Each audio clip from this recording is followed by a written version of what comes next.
Hello, I'm Linda Schiller Hanna, Inner Kid Keto, segment 46. I'd like to introduce you to Lily. Here's Lily.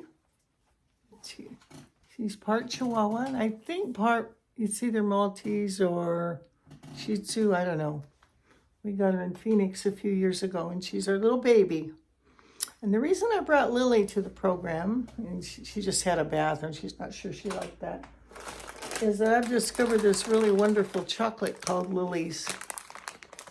It's milk chocolate, or they have the dark chocolate. They're baking chips with quality cocoa in them and no sugar added.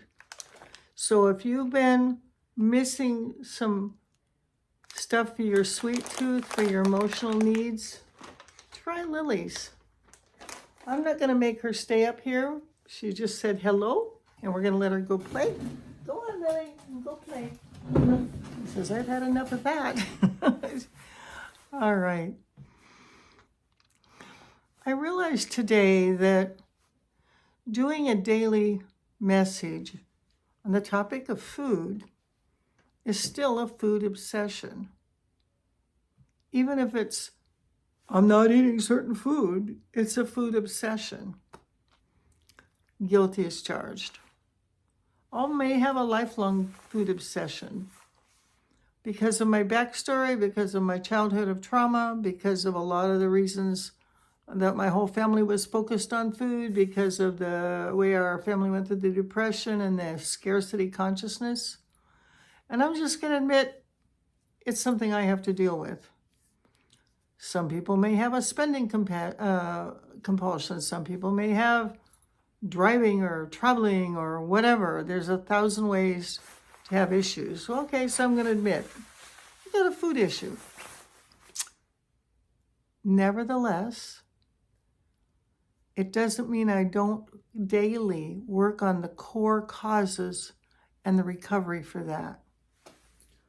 If you're courageous, if you're honest, if you're really ready to dig deep, I almost dare you to get this book, Complex PTSD From Surviving to Thriving by Pete Walker. I would say it's the modern day Bible of healing. We read something in our group today. I have a group that we've been working on this for over a year now. And I'm going to read something that you may run screaming. All of us just went when we heard these 3 paragraphs. And I apologize in advance if this is too harsh. But this is the underbelly of my story and many of the people in my group who've also been traumatized.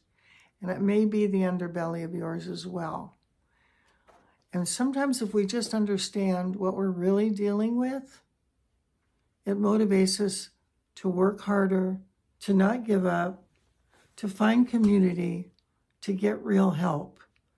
This is not Mickey Mouse stuff. This is real issues. So here are these 3 paragraphs out of this book. It's page 91 in Complex PTSD From Surviving to Thriving. You can see the book is pretty beat up. We've really been working hard in it. Lots of writing in the book. We're working hard in it. Theoretical neurobiology of the critic. Here we go. Take a breath. Unrelenting criticism, especially when it is ground in with parental rage and scorn, is so injurious that it changes the structure of the child's brain.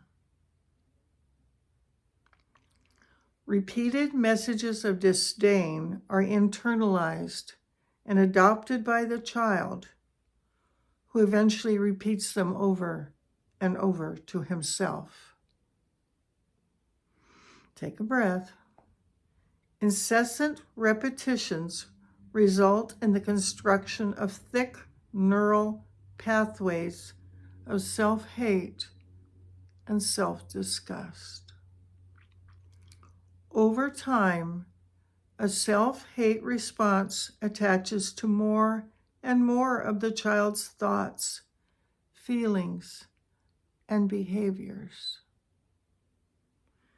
Eventually, any inclination toward authentic or vulnerable self-expression activates internal neural networks of self-loathing. The child is forced to exist in a crippling state of self-attack, which eventually becomes the equivalent of full-fledged self-abandonment.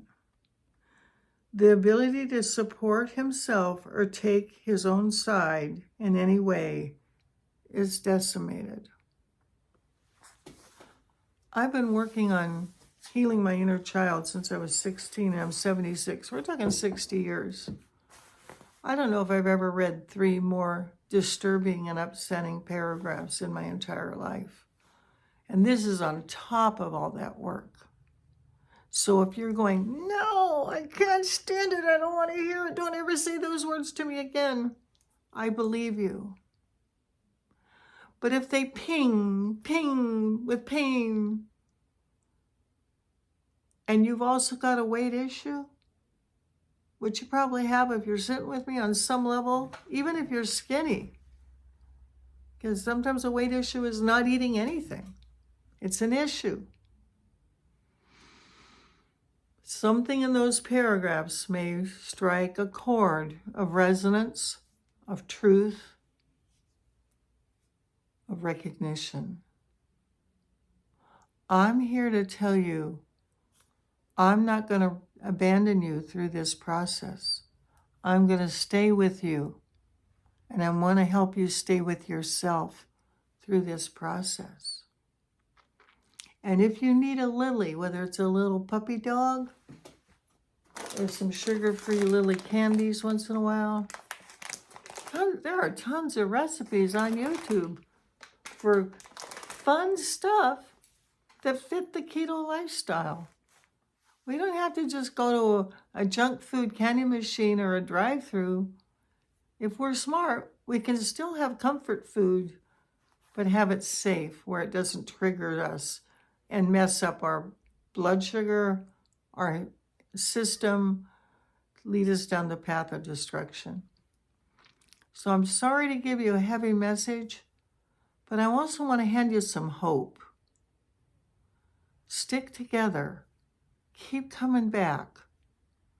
Find some support. I'm ready to start the counseling piece. Email me at linda@lightworker22.com or go to our innerkidketo.com site. We're going to start off offering counseling hours if you want some one-on-one support through this time. It won't just be me, there are other counselors available too. But we are people who get it, who've been there, and who care. All right. Keep coming back. Keep loving yourself. Remember our logo, Inner Kid Keto. Feed yourself love first. Feed yourself love first. You deserve love. I deserve love. Little Lily deserves love. And little Linda deserves love. Love is okay.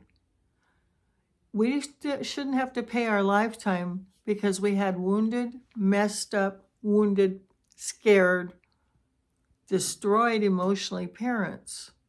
We can cut that line. We can break that chain of pain. It can stop here with you and me today. Thank you so much for showing up again today. I'll see you tomorrow. Inner Kid Keto, Linda Schiller, Hanna, signing out. God bless you.